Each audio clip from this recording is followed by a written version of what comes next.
Kakaibang pagsalubong sa bagong taon na naging tradisyon sa isang barangay sa Dagupan City. Daan-libong firecrackers ang pinaputok tuwing alas 12 pero hindi sa hating gabi, kundi sa tanghali.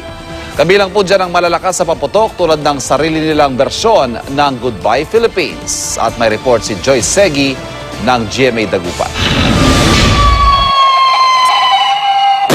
Tulad ng sa ibang lugar, ang putukan sa Barangay Pugo Grande sa Dagupan City ginaganap ng alas 12. Pero hindi ng madaling araw, kundi sa tanghali.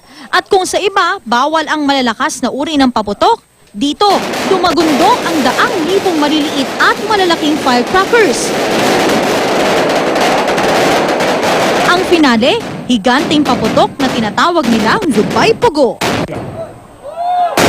Palagi tayong masaya tuwing sasapit ng January 1 at para naman maibsan yung mga kalungkutan natin. Kaya nga ginawa naming masaya at maingay para yung karamihan dito sa barangay namin. Mahigit isang oras ang pagpapaputok.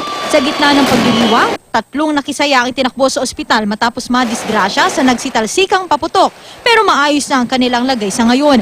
Buti na lang, may nakaantabay na ambulansya at fire truck sa lugar hanggang matapos ang selebrasyon.